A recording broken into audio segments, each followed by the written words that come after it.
오늘 아침에도 이렇게 나오신 여러분들 주님의 이름으로 환영합니다. 우리 다 같이 찬송가 111장 우리 같이 하시겠습니다. 찬송가 111장입니다. 귀중한 보배합을 주 앞에 드리고. 111장입니다. 귀중한 보배합을 다 같이 찬송하겠습니다. 귀중한 보배합을 주 앞에 드리고 우리의 몸과 마음도 다 함께 바치세. 진리는 오묘하고 사랑은 성결해. 주께서 탄생하신 거룩한 날일세. 주께서 주신 은혜 한없이 크오니 우리가 받은 것을 감사히 바치세. 기쁨은 충만하고 소망은 불변해. 정성과 마음을 다해 경배를 드리세. 들에서 밤을 새며 양치던 목자들 하늘에 빛난 영광 보고서 놀랐네. 천사의 기쁜 소식 목자들 듣고서 찾아와 경배하며 영광을 돌렸네. 주께서 주시는 은혜, 주께서 주시는 은혜 한없이 크오니 우리가 받은 것을 감사히 바치세. 음은 충만하고 소망은 불변해. 정성과 마음을 다해 경배를 드리세. 들에서 밤을 새며 양치던 목자들 하늘에 빛난 영광 보고서 놀랐네.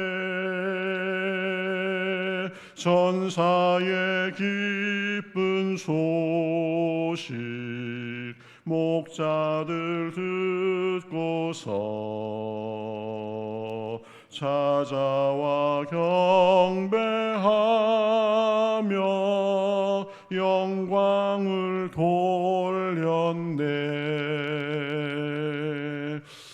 같이 기도하시겠습니다. 하나님 감사합니다. 오늘도 저희들을 불러 깨워주시고 이렇게 주님 앞에 나와서 찬송하며 또 주님의 은혜를 노래하며 나아가게 하시니 감사합니다. 하나님께서 우리를 사랑하시고 또 우리를 구원하시고자 독생 성자 예수 그리스도를 보내주시옵시고 또 우리가 그 성탄을 기대하고 고대하며 우리 마음이 더욱더 주를 향하고 주님의 은혜를 갈망할 수 있도록 해주셔서 감사합니다. 어둠에 있던 사람들, 아무 소망이 없던 그런 삶이었지만 주님께서 우리를 사랑하셔서 아들을 보내주시고 구원하시기까지 사랑받은 존재임을 감사하며 또 그렇게 우리를 사랑하신 주님께 우리의 사랑과 정성을 드리며 주님과 동행하는 삶이 될 수 있도록 인도하여 주시옵소서.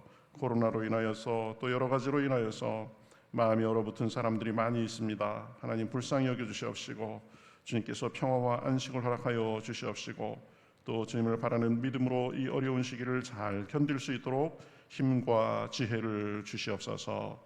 영상으로 함께하는 모든 사람들에게도 은혜로 함께하실 줄 믿고 살아계신 예수님의 이름으로 기도하옵나이다. 아멘. 자, 우리 성경 말씀 마태복음 1장 20절에서 21절 보겠습니다. 마태복음 1장 20절에서 21절.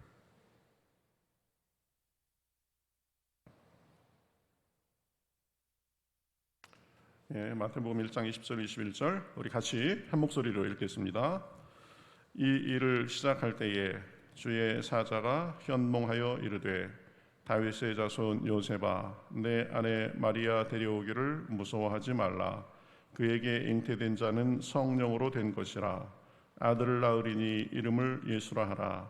이는 그가 자기 백성을 그들의 죄에서 구원할 자이심이라 하니라. 아멘. 자, 오늘 이제 23일, 우리 내일 모레면은 크리스마스인데 새벽에 지금 마태복음 1장에 있는 말씀 가지고 우리가 생각하고 있습니다.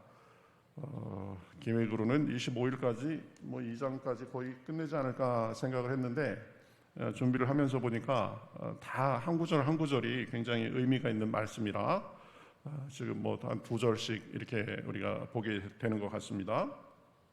자, 어제는 18절에서 19절을 봤죠. 마리아가 정혼하고 요셉과 관계를 갖기 전에 잉태된 것은 성령으로 잉태된 것이다. 그래서 예수님은 성령으로 잉태된 분이시기 때문에 신성과 인성이 겸비되신 분이다. 하나님으로서의 속성과 사람으로서의 속성이 그 한 몸에 공존하셨던 분이다. 이런 걸 우리가 살펴봤고, 그다음에 요셉이 얼마나 의로운 사람인가 그런 부분에 대해서 우리가 살펴봤습니다. 약혼 기간에 자기와 관계없이 자기의 약혼녀가 배가 불러오는 그런 상황을 알고 참 마음의 실망도 크고 분노도 일어나고 했겠지만 그러나 이를 드러내지 않고 조용히 끊고자 했다. 참 그런 면을 성경은 요셉이 의로운 사람이었다라고 평가한다라고 했습니다. 그래서 우리도 우리의 성품에 있어서 그러한 점을 본받자라고 했습니다. 우리 교회 생활에 있어서도 부정적인 면은 덮어주고 옮기지 말고 긍정적인 면을 더 적극적으로 나타내고 드러내야 된다. 요셉에게 배울 것이 바로 그런 부분이다라고 생각했습니다. 자, 오늘 본문은 이제 요셉은 마리아의 그 잉태를 드러내지 않고 조용히 이 관계를 정리하려고 이렇게 생각을 했는데요. 근데 보면은 20절 상반절에 우리 읽었듯이 보면은 뭐라고 그러냐면 이 일을 생각할 때에 이렇게 지금 표현하고 있습니다.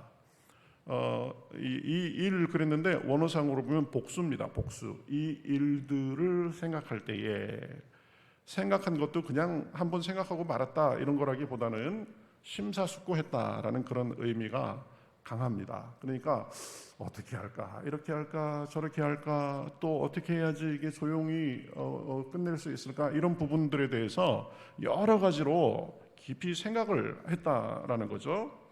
이 짧은 표현 속에서도 보면 이 요셉이 어떤 사람인가를 잘 생각하게 합니다. 보면 참 배울 게 많은 사람이 요셉이다. 요셉에 대해서는 성경에서 이 마태복음 1장에 나오는 내용이 거의 유일하게 요셉의 면모를 이렇게 나타내 주는데 보면 참 배울 게 많은 사람이다라는 생각을 또 하게 됩니다. 자기의 억울함을 호소하면서 마리아를 손가락질하고 매장을 시키거나 심하면은 죽음에 이르도록 해도 율법에 의해서도 전혀 문제가 없는 그런 상황이었습니다. 그런데 조용히 정리하려고 방향을 정하고 그 일에 대해서 생각했다, 심사숙고했다라는 말입니다. 어떻게 처리해야 이게 조용히 끝나고 넘어갈 수 있을까? 내가 그 일을 하는 데 있어서 고려해야 될 점은 무엇인가 등을 아주 숙고했다라는 그런 의미입니다.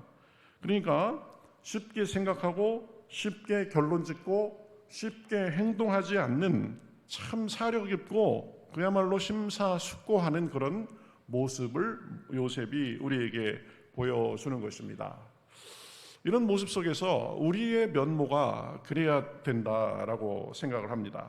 내가 생각하는 게 지금 옳게 생각하고 있는 건지, 또 내가 옳다 해도 그것을 어떻게 표현하고 그것을 어떻게 실행할지, 그것도 깊이 기도하고 생각하고 심사숙고하면서 이렇게 과정을 밟아가는 그런 습관이 중요하다라는 거죠.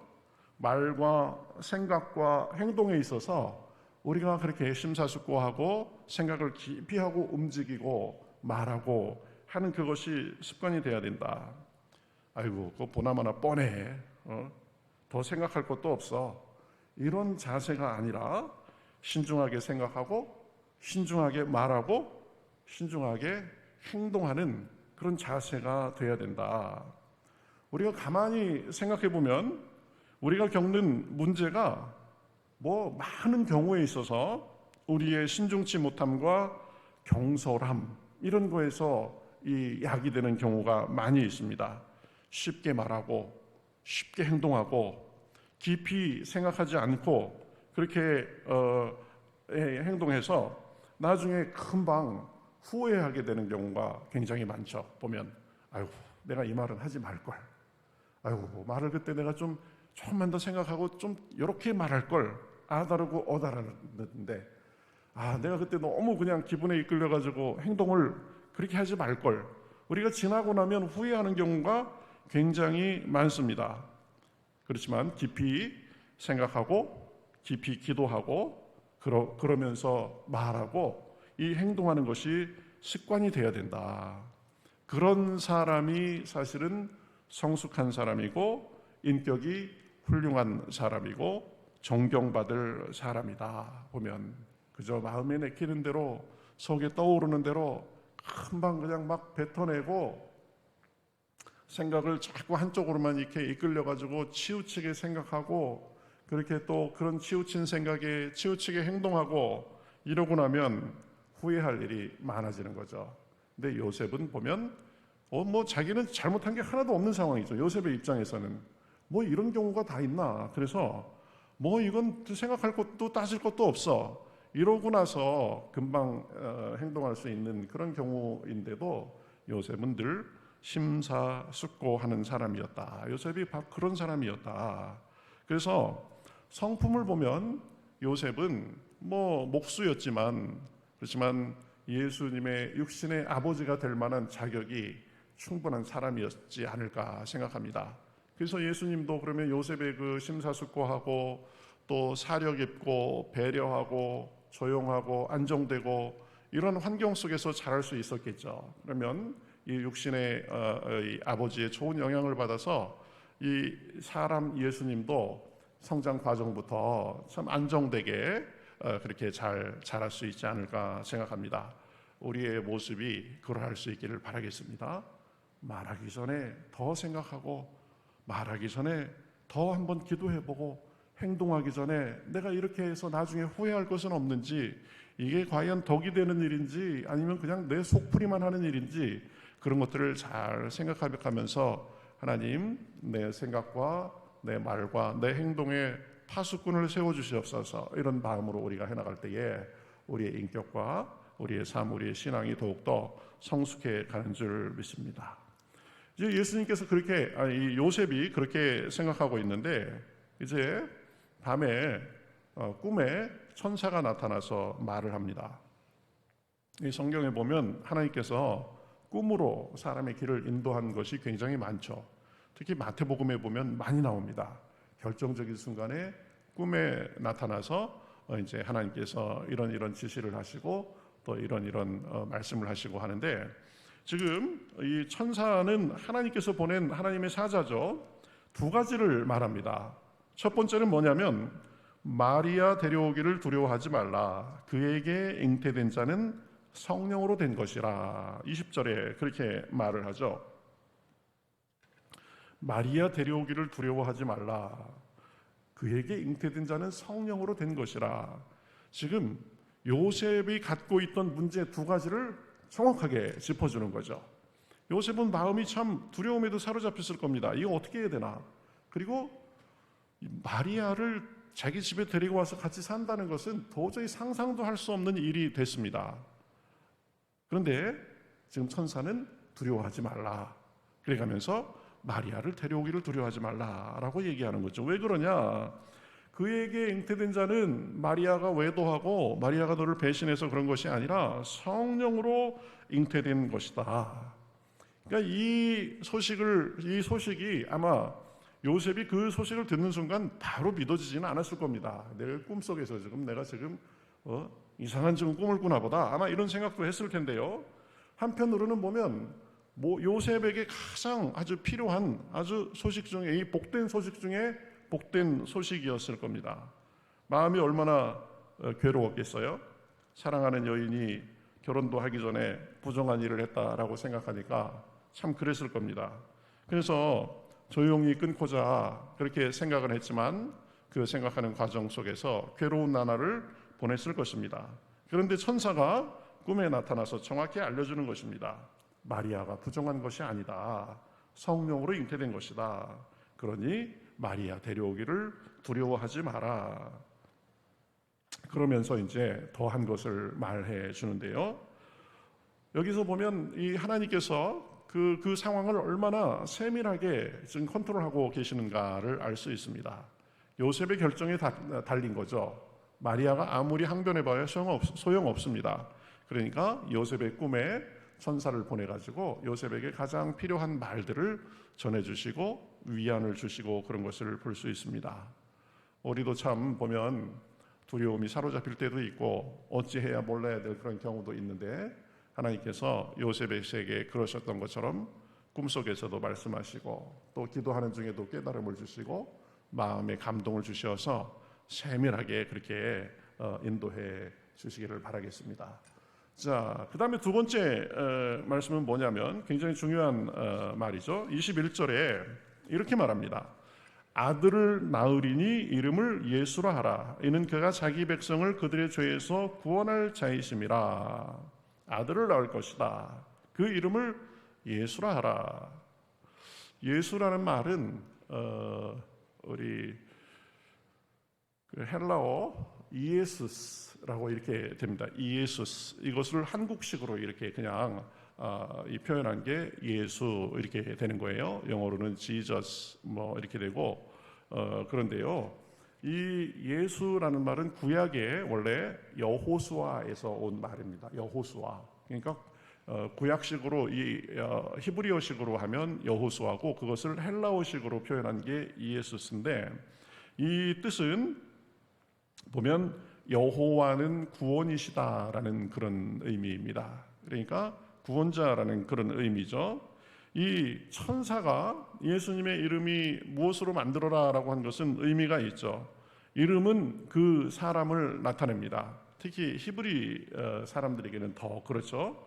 예수님은 사람들을 구원하기 위해서 이 땅에 오신 것이다. 여러분, 사람의 가장 근본적인 문제가 뭡니까? 죄입니다. 죄로 인해서 이 사람들이 악해지고 죄로 인해서 하나님과의 관계가 끊어지고 모든 것이 근본 문제가 죄인데 보면 예수님께서는 그 죄의 문제를 해결해 주시기 위해서 오셨다라는 거죠. 예수님의 가장 큰 사명이 뭐예요?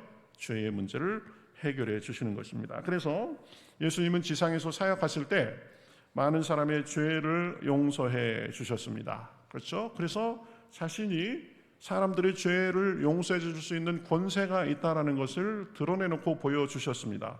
그리고 급기야는 사람들의 죄를 대신 지고 골고다 십자가에 오르셨습니다. 거기서 물과 피를 다 쏟으시고 우리의 죄값을 치러 주셨습니다. 그래서 누구든지 예수님을 믿으면 구원받을 수 있는 길이 활짝 열린 것입니다.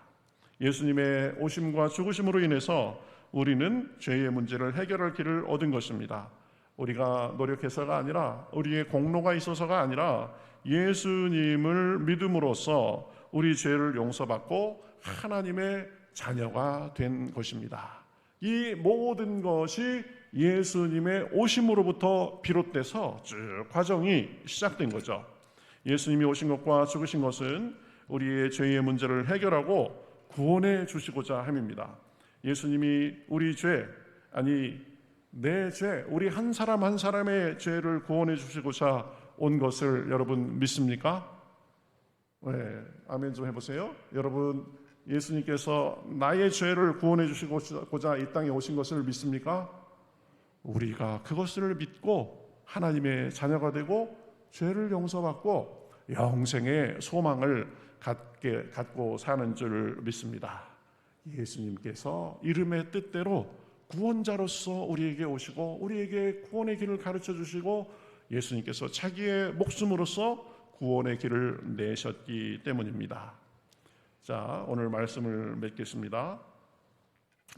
세 가지 생각했습니다. 먼저 요셉의 면모에 대해서 살펴봤습니다. 의인으로서 마리아의 부정해 보이는 그 면에 대해서 소란 피우지 않고 조용히 관계를 끊으려 하면서도 그것을 어떻게 잘 실행할까 심사숙고한 사람이었다라는 것을 살펴봤습니다. 그래서 우리도 요셉의 그런 면을 배우자고 했습니다. 급하게 말하고 급하게 행동하는 것이 아니라 심사숙고하고 기도하고 그러면서 말하고 행동해야 된다. 이것이 성숙한 신앙, 성숙한 인격의 모습이다라고 했습니다. 또 예수님의 이 요셉의 꿈속에 나타나 말한 천사의 말을 통해서 두 가지를 보았습니다. 예수님의 잉태는 성령으로 잉태된 것이다 라는 것을 천사도 확인해 준 거죠. 그리고 그 구원자라는 이름 뜻처럼 예수님은 우리를 구원하시기 위해서 이 땅에 오신 것이다. 예수님의 오심과 삶, 죽으심과 부활, 그 모든 것이 우리의 구원을 위한 것이다. 우리가 그 예수님의 은혜를 받고 믿고 해서 우리도 구원받은 자의 반열에 들어서 산다라고 했습니다. 이제 성탄을 맞으면서 성령으로 잉태되신 주님, 또 우리를 구원하고자 오신 주님께 깊이 감사하면서 그 성탄을 맞으실 수 있기를 바라겠습니다. 그리고 주님의 은혜를 받은 자로서 요셉처럼 모든 면에 있어서 의롭게, 사려 깊게, 그리고 심사숙고하면서 말과 행동을 해 나가실 수 있기를 바라겠습니다. 그래서 우리의 모습을 보면서 사람들이 하나님을 발견하고 또 우리의 모습 속에 은혜 받고 구원받은 그런 모습이 나타나도록 해달라고 오늘도 도움을 구하실 수 있기를 바라겠습니다. 그럴 때 우리도 요셉처럼 성숙한 사람, 은혜를 받은 사람으로서의 면모를 하나님께서 더 주시고 확신과 능력 가운데 거하게 하시는 줄 믿습니다. 그러한 은혜가 저와 여러분에게 풍성하시기를 주님의 이름으로 축복합니다. 우리 찬송가 87장 우리 같이 보시겠습니다. 찬송가 87장 우리 같이 찬송하시겠습니다. 87장 내 주님 입으신 그 옷은, 내 주님 입으신 그 옷은 참 아름다워라. 그 향기 내 맘에 사무쳐 내 기쁨 되도다. 시온성보다 더 찬란한 저 선성 떠나서 이 세상 오신 예수님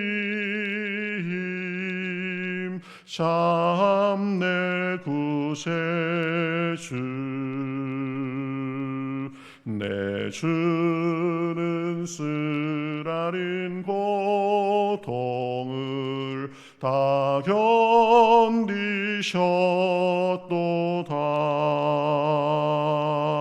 주시신 십자가 대할 때 나 눈물 흘리네. 시온 성보다 더 찬란한 저 천성 떠나서 이 세상 오신 예수님 참 내 구세주. 내 주님 입으신 귀한 옷 나 만져보았네.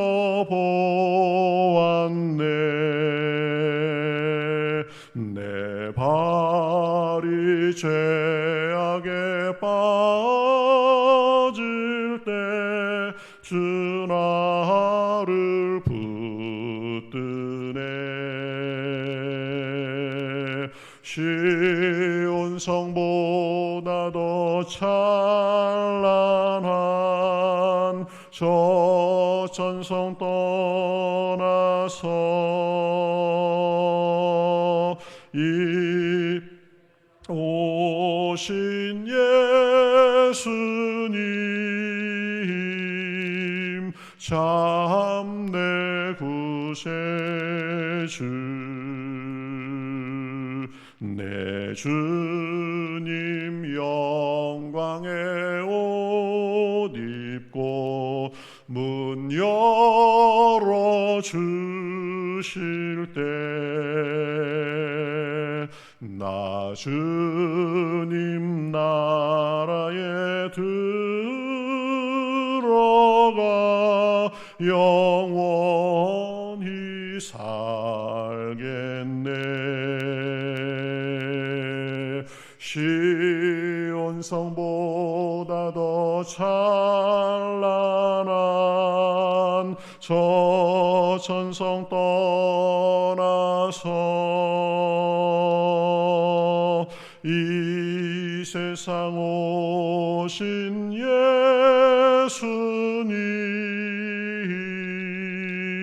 참 내 구세주.